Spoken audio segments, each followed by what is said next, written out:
And welcome into the Extra Point Show presented to you by Fantasy Points. Major and I are on the show every week talking underdog fantasy player prop picks. And last week we took off just so we can spend extra time preparing for week 13 here. What's up, Major? What's going on, Nick? Man, missed you last week. Let's make it for last week, man. Let's go undefeated this whole week. Let's go.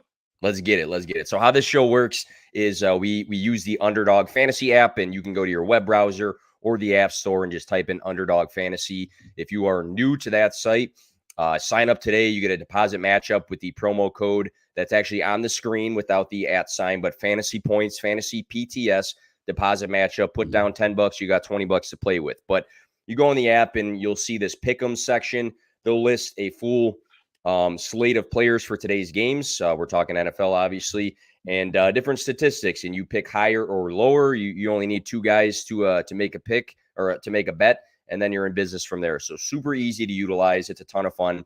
Makes Sundays even more entertaining outside of the fantasy football world. So getting close to fantasy playoffs, Major, man. How are things looking on your end? You gonna be fighting for some ships?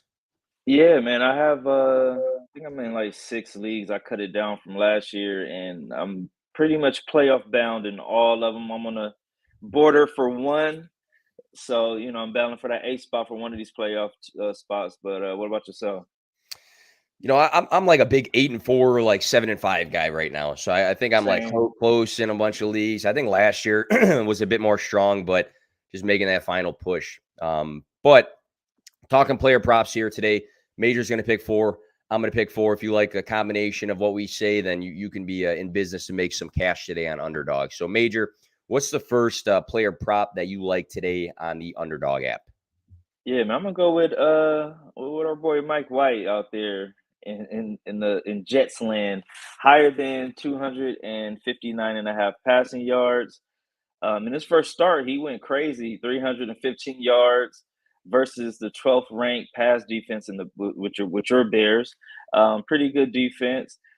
This week, he's facing the worst pass defense in the Vikings. They give up 276 yards per game. Um, each quarterback the last 3 weeks has gone more than 260 yards versus this Minnesota secondary. So that's something to keep in mind when you're looking at this player prop. And it seems like the Jets are letting Mike air it out. He had 28 attempts last week. I think they have like this have nothing to lose attitude, and they're just going to keep throwing that ball and see what happens. Yeah, I like Mike White this week as well, and I feel like people look at last week, and I've seen some people that have said like, it's a fluke of the game. It was against a team that's not the best defensively, this and that. But if you look at last season, he actually had a pretty similar game. 37 for 45, 405 passing yards, and 3 touchdowns. So just like you said, the Jets allow this guy to air it out. He's had games last year when he actually played of 45 and 44 passing attempts. So some teams you see, they kind of shift to bringing in the backup. We saw with Malik Willis, for example. He came in as a Right. backup. He didn't throw the ball a lot, and I think the Rams quarterback Perkins, I don't think he threw the ball 40 times when he started last week. So they're letting him throw the ball. So I like this one. I like this one for the Jets this week. It actually helps the fantasy pass catchers, in all honesty, with this shift. Yeah. The first one I like today, I'm going to go with George Pickens, higher than 48.5 receiving yards. So Atlanta allows the fifth most receiving yards per game on the year. Also, fifth in fantasy points per game allowed to wide receivers. So it's a good wide receiver matchup in general. Back-to-back receiving games above this 48.5 receiving mark, with 83 in week 11 and 57 in week 12. What stands out to me with George Pickens is the opportunity to make these big plays just based off of some of these stats. So he's number 6 for wide receivers in deep targets. He's number 5 in the average depth of his targets, which is 15-ish. Mm. He's also top 20 in air yards. He's averaging 82.5 per game in that category, but it's been more as his role has grown. So just a lot of indicators that he is, a couple big play. He has the opportunity to make a couple big plays on any given day. It's a really nice matchup versus the Falcons. So hitting 50 yards to me seems like a smash. Yeah, that seems pretty low. So I'm with you 100% on that. And it seems like he's becoming the man out there. Like he's the go-to guy. He's making all those difficult catches. Um, I'm with it. I'm a Pickens fan. I'm mad I didn't snatch him up in most of my fantasy leagues, but yeah, I'm with you 100% on that one. And it seems like with him in the fantasy world too, like man, I truly still like Deontay Johnson, but you see the amount of games like he scored above 10 points. The last time he scored 10 fantasy points was week 3. Whereas like George Pickens, because of all those metrics of deep targets and the air yards and stuff, he just seems like the guy to put in your fantasy lineup. So just based off of that and based off the matchup, I feel like even in the fantasy world, he's a decent play this week. Yeah, it seemed like he's beat that mark too. The last what one, two, about 4 out of the last like 6. So I Yeah. think I think that 50 may be kind of low for him, especially versus the Falcons, who's really not stopping anyone. So I think you got something there. What do you like for your second pick today? Second one, I'm gonna go with a running back. I'm gonna go Jeff Wilson, higher than 45.5 rushing yards. Wilson will face his ex team and is the league's best rush defense versus the 49ers. But, Coach McDaniel knows how to exploit Shanahan's defense. All the players love a good revenge game. It seemed like Wilson was just with the 49ers yesterday. So, he also mentioned in the interview that he was hurt when the Niners traded him to make room for CMC. So he's going to have a little chip on the shoulder, and I think he's going to ball out a little bit. And Jeff has beat this mark 7 times this season, with 2 out of the 3 times coming as a Dolphin. So um, it's going to be a tough matchup, And I think his running mate Mostert is coming back this week as well, so he may cut into those opportunities a bit, but I think he'll have about 50. I think he'll get 50, 60 yards. It's gonna be a tough matchup, but I think McDaniels and Wilson both have something to prove to the Niners a little bit. So I think they're gonna give it their all. Yeah, you kind of sold me on a couple things because at first I was like looking at the matchup. I'm like, they're pretty good in general on defense. They're pretty good against the run. Dolphins, I think, are missing 2 of their tackles this week. I'm like, that's a factor too. But Yeah. I'm a sucker for the revenge games. Just going and playing former teams. And I got yelled at on Twitter this week saying like not everything's a revenge game, but it's fun to talk about guys playing against their old Well, team. you got yelled at on Twitter? Well, Wow, they're like, not everything's a revenge game all the time. that It's not never that happens. serious. Oh, no, yeah. It was my first time ever, so I actually had to log off of the app for a couple hours and come back on. But You had to go meditate for a bit, go hit some weights. took a walk. Yeah, went to the gym, picked stuff up, dropped it, and left. The one thing I do like, though, that you mentioned that I really didn't think about too much is Kyle Shanahan. Mike McDaniels probably knowing how to scheme up some plays against his former team. I feel like people don't maybe think about that too much when you have an offensive coordinator that, moves on, but he's going to go play a team that he knows everything on the other side of the ball. I think that's a sneaky good point right there. Yeah, he practiced against that team every week, so he knows what that defense looks like. He knows the strength, he knows the weaknesses. I think, and I think Miami's gonna come out and try to prove a little something. I feel like they have like this chip on their shoulder, so I kind of like Miami this week. I like it. I like it. My next one, I tell you all the time, I do too many hires, so I got 50-50 here, and I'm actually going to go against. Wow, good job. I'm going against one of my Bears too. So I'm just going like off the wall this week. That's what happens when you take a week off. But Justin Fields, I'm going to go lower than 67.5 rushing yards, which seems odd because Jalen Hurts against Green Bay, who they play, literally ran all over Green Bay last week. And Justin Fields is a guy that's had 3 straight games, I believe, above this 67.5 rushing yards. He's had 178 and 147 rushing yard days when healthy. The issue for me is that I keep thinking about is he had that separated shoulder with partially torn ligaments, and it's his non-throwing shoulder. It's the other one, but that to me is a big asterisk on Fields this week when it comes to running. So I don't have like a major stat here. Maybe it's more of a gut thing, but I feel like they're going to be a bit more cautious with the playbook when it comes to him running the ball. He's going to still, he's not going to, if he doesn't see something, I'm sure he's going to, still rush and scramble to improvise. I still think that's going to be part of the game. But I also think that the Bears are not going to potentially risk scheming up all these plays for Fields to potentially get injured even further with his shoulder. They don't have a ton to play for this year. They're not making the playoffs. He did have 18 rushing attempts his last game played, but I doubt they're going to give him a chance to get hurt further with that shoulder, because it's an injury that I thought he wasn't really going to be forced back into play with. So I doubt they're going to be like, let's scheme up all these runs where he's going to get tackled. So that's my thing, but maybe I'm overthinking it too much. What do you think about that?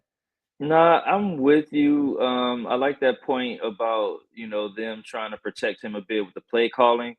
But the only pushback, I think he doesn't have anybody to throw the ball to. So I think he's Oh, gonna yeah. be scrambling. He's gonna be scrambling around a little bit and it's gonna be a lot of running. It may not be, you know, play call runs, but is going to be in the game just trying to survive. So I think he's going to run a bit, but I'm with you on that. Like the part you said, going with the gut. If I'm gonna trust anyone gut about the Bears, it's my guy Nick. So I gotta go with Nick's gut on this one. Yeah. Um, It'll be interesting to see who gets some of the volume, though, because obviously Darnell Mooney hit the IR. Monty gets like 3 catches a game. I'm wondering if it's a big Cole Kmet day, who's had 6 targets in 3 of his 4 last games. Chase Claypool, maybe we see his first like flash because he hasn't done anything in Chicago, but we'll see. yeah. What do you like Let's for your see. next one?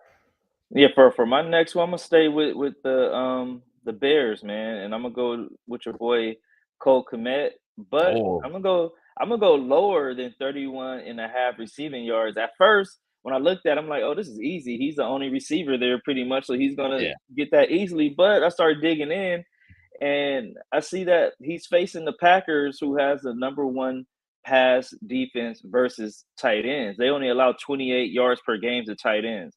To me, that's a huge stat. Um, and being a run first offense, it's kind of hard for tight ends to like get in the game because they're blocking all day. Their hands are all beat up by the time they start getting some balls thrown at them. So, I'm gonna lean on the side of him not achieving that. And with Moody being out, um, he's going to be the only reliable option on that offense. So I think Green Bay is going to scheme maybe double teams or something. They're going to try to take him out the game because he's the only person that Fields looks more comfortable with in that offense. So, and Commit has beat this prop 6 out of the 10 times this year, so that's a plus. But I think today he's going to face some double teams and he's going to be the focus of that Green Bay defense. Yeah, with Cole Kmet, I mean the targets seem pretty good. As of late, receiving yard upside hasn't consistently been there. He's only averaging this season 28 receiving yards per game. So he's had weeks like you said over this mark, but in general, like what he's averaging is not super good. At the end of the day, too, you mentioned the matchup for the fantasy world, points allowed 24th ranked Packers against the tight ends. So they're towards the bottom of a matchup there. I saw you like clicked out for a second. I thought I did something because I clicked on a different screen. I was like, what did I do? But yeah, it is a tougher tight end matchup, and he doesn't average a ton of points per game. I'm sorry, receiving yards per game. So I can see it. I mean, he is going to get a boosted role this week, but again, maybe it's going to be our first Chase Claypool day, who hasn't done anything. So Right, and that's what I'm hoping for. I like Claypool. People give him a hard time on Twitter and everything, but when his rookie year, he came in yeah, balling, man. He was out there putting up some numbers, so we see he has it in him. And I just really want Fields to have somebody to throw the ball to down the field. I want them to unlock that part of his game. I think you Bear fans will really appreciate that once that starts happening. yeah, for sure. Might be next year, but we'll see. Today's a good opportunity. My Yeah. my next one here, I'm going to go Trevor Lawrence higher than 251.5 passing yards. So in the fantasy world, Detroit is the best matchup for quarterbacks. So it's a plus matchup. They give up the 4th most passing yards per game, plus matchup through the air. Lawrence has been on fire the last 2 games now, 5 total touchdowns across these. 2 games. He's throwing the ball at a decent rate, 37 and 40 passing attempts, 321 and 259 passing yards in these two. So he's been back-to-back weeks above this mark. He's hit this 6 times this season. He's a guy I was tough on last year. I remember coming on the show and saying like under this, under that for Lawrence, but he seems like he's catching some stride. I mean, guys are stepping it up in the system. We saw Zay Jones just absolutely ball out last game. We saw Christian Kirk's picked it back up. Evan Ingram's been quiet, but he's also had a couple decent games. Marvin Jones Jr. randomly has a big touchdown. So I feel like in a plus matchup, it's the best fantasy matchup. They're not great through the air, Detroit. I'm going to say he hits 252 passing yards in this one or more. Yeah, I'm with that. I mean, the key stat there is like Detroit is not stopping anyone, so it's pretty much you can do whatever you want to do against that defense. So I'm with you 1,000% on that one. I'm putting money on that one. Um, for my next one here, or my last one, I'm gonna go with Terry McLaurin higher than 64.5 receiving yards. After having a big game in week 10, putting up 128 yards on 8 receptions, he's been struggling in the last 2 weeks a bit, posting 55 yards and 48 yards. So I feel like the gut feeling thing, I kind of just feel like it's one of these bounce back games for him. The Giants secondary has given up 100 yards per game to the opposing team's top receiver the last 3 weeks. So whoever the top receiver is, they're giving you 100 yards. It's like lock it in. So look to Scary Terry to add his name to that list and put up those numbers, at least get 100 yards against this defense, because it seems like that's the trend right now. Yeah, with McLaurin, it seems like you're right. He has had 2 down weeks in a row right now. But since Taylor Heineke has been the starter, he's actually been the only pass catcher you can trust for the Commanders. When Wentz was starting, it was like McLaurin was getting some. Jahan Dotson opened up the season really nice. Curtis Samuel had a lot of good weeks. Now you can't play either one of those guys, but you can play McLaurin. Heineke Good point. started in week 7. Heineke was the starter. Those first couple of weeks, 8, 9, and 11 targets. He had 2 games of 113, 128 receiving yards, McLaurin. So him plus Taylor Heineke has been a better fantasy combination than him and Wentz. So I think after 2 down weeks, just knowing that he's had these really nice games, probably his best games of the season with Taylor Heineke, I don't hate that one at all, man. Yeah, that's a great point you just added on to the end of that. Appreciate that. Who you got for your last one, man? Of course, man. Last one, and again, I got smoked, I think 2 or 3 weeks ago, taking an under on a wide receiver. I think Devontae Adams absolutely torched whatever I said. Man, you know what? I'm mad at you for that too, because I hopped on board with you because you made some excellent points, and it seemed like he watched the show and he was mad at us, and I think so. he went crazy. Crazy. He didn't even like whatever the line was. I don't know if it was like 90 yards or something like that. Whatever it was, he smoked it. It was not even close. Yeah, I was really upset with you at that one, man. You made me look silly. Thanks, Nick. That's the real reason that I was not on the stream last week. I didn't want to talk about that. So I thought so sad. He took under a the week rug. off. Yeah. I'm going to take Adam Thielen lower than 49.5 receiving yards in this one. So he's actually coming off of a game with some heavy usage. He saw 10 targets. He caught 9 of them. He had 61 yards.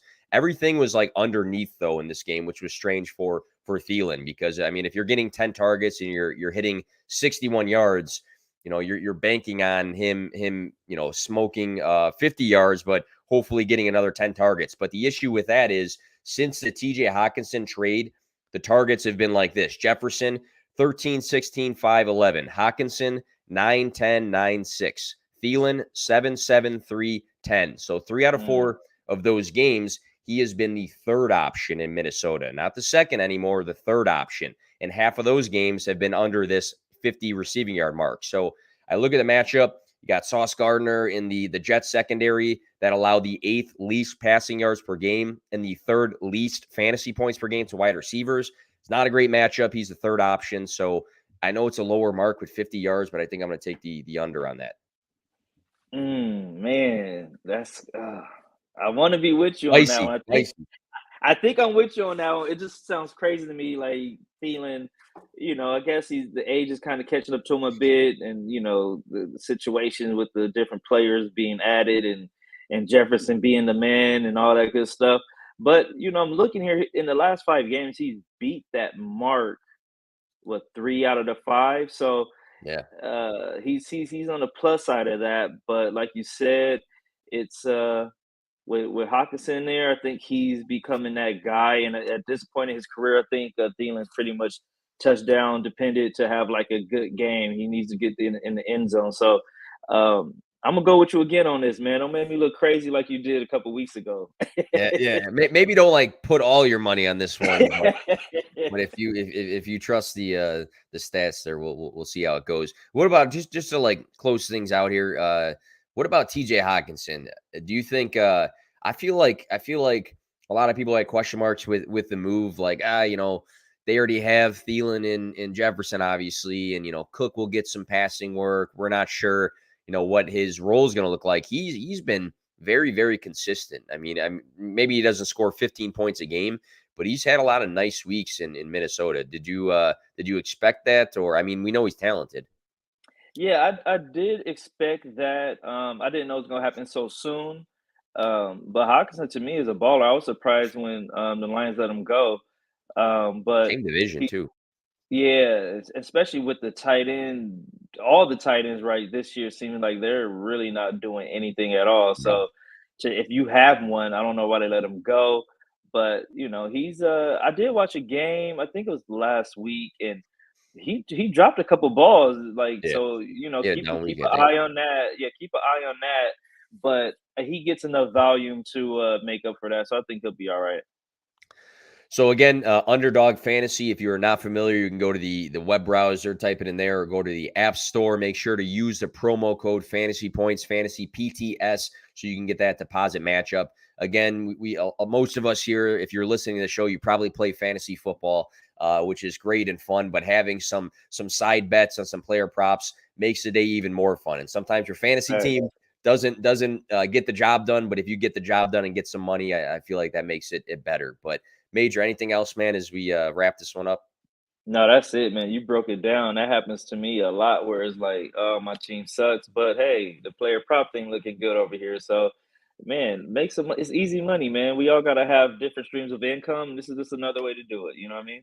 Absolutely, absolutely. And good luck to all you guys. Week 13, we're getting close to the fantasy football playoffs. So these next 2 weeks are extremely important for most leagues. Good luck with your player prop bets as well. And see you end of the week. Enjoy the Sunday, guys.